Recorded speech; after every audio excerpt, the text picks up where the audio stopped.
आपल्या परिसरातील बातम्या पाहण्यासाठी चॅनलला सबस्क्राईब करा व लाईक करा। नमस्कार, सलाम, सत श्री अकाल। मी समायरा आणि आपण पाहत आहात इंडिया स्टार न्यूज मराठी। आज आपल्या सोबत आहेत महाबळेश्वरचे माजी नगराध्यक्ष, महाबळेश्वरच्या राजकारणातील परिपक्व नेतृत्व, नगराध्यक्ष पदाचे उमेदवार DM बावळेकर साहेब। नगरपालिकेमध्ये नगराध्यक्ष आणि नगरसेवक असताना खूप कामं केली, खूप जनतेची सेवा केली, महत्त्वाचे प्रकल्प आणले, करोडो रुपये आणून कामं केली, वाहनतळ बनवलं, स्मशानभूमी केली, स्कूल बांधल्या, कॉलेजच्या इमारती बांधल्या, भुयारी गटार बांधली केली आणि छोटी मोठी समाज मंदिरं बांधली।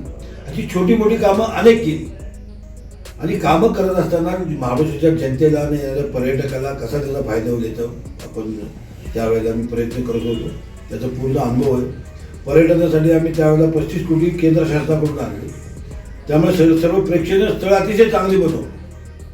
परंतु मधल्या 16 सालच्या निवडणुकीमध्ये मी उभा राहिलो नाही। मी म्हणजे महाबळेश्वर शहरातील काही तरुण येतील, तरुण येऊन चांगली कामं करतील म्हणून मी ते थांबलो होतो आणि आरक्षण देखील मागासवर्गीय होतं।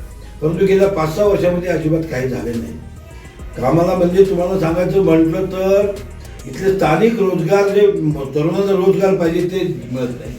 मी असताना कमी कमी 70-80 लोकांना रोजगार दिला होता, मोठकरबा दिला होता, नगरपालिकेत ऑफिसमध्ये स्वच्छतेमध्ये महिलांना आम्ही 150 महिला काम करत होत्या। स्वच्छतेमध्ये कचरा गोळा करणं, कांडी कोळसा बनवणं, त्या महिला देखील बाजूला काढल्या आणि त्याचं टेंडर पद्धत सुरू केली आणि ह्या बोट क्लबच्या वगैरे मजुरांना काढून टाकलं। तर स्थानिकांचा जो अन्याय केला आणि बाहेरचे वाई आणि बाहेरच्या मुलांना आम्ही इथे कामाला ठेवले।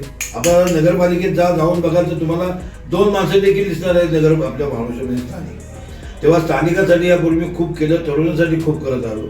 त्यांना रोजगार कसा मिळेल, व्यवसाय कसा मिळेल, त्यांचे स्टॉल त्यांना कसे, सगळ्यांसाठी मी प्रयत्न केले। मुंबई पॉवरचे स्टॉल घ्या, वेन्नालिकचे स्टॉल घ्या, त्यांच्या पाठीमागे मी इतके वर्ष उभा आहेच।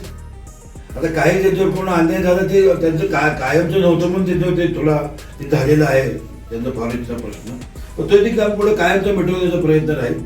स्थानिकांना आपण इथे आता इथून पुढे रोजगार देऊ, स्थानिकांना इथे कसं काम मिळेल, त्यांच्या हाताला कसं काम मिळेल, नोकऱ्या कसं देता येतील आम्ही प्रयत्न करेल।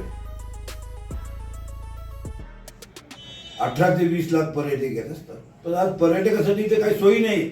सगळे रस्ते नादुरुस्त आहेत, एक रस्ता चांगला नाही, प्रेक्षणीय स्थळाकडे काही सुविधा नाही आणि त्यांना गाड्या पार्किंगसाठी जागा नाही। तेव्हा माझा तर विचार आहे की स्टेशनच्या शेजारी, सोबत आराम चौकामध्ये, शिवाजी सर्कलला अशा ठिकाणी चांगले पार्किंग करायचे।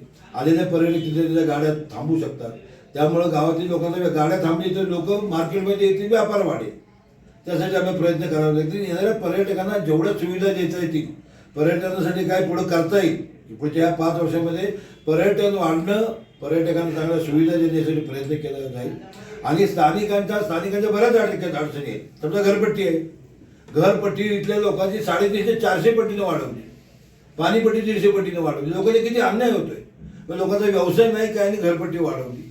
तर घरपट्टी आणि पाणीपट्टी पुढच्या 2 महिन्यात आम्ही कमी करणार आहे, 2 महिन्यात कमी करू। म्हणजे स्थानिकांना त्याचा कसा आपल्याला लाभ घेता येईल ते बघू। स्थानिकांचे व्यवसाय वाढण्यासाठी, स्थानिकांना रोजगार मिळण्यासाठी, स्थानिकांना नोकऱ्या मिळण्यासाठी प्रयत्न करू आणि पर्यटन वाढीसाठी प्रयत्न करू। आपल्या परिसरातील बातम्या पाहण्यासाठी चॅनलला सबस्क्राईब करा व लाईक करा।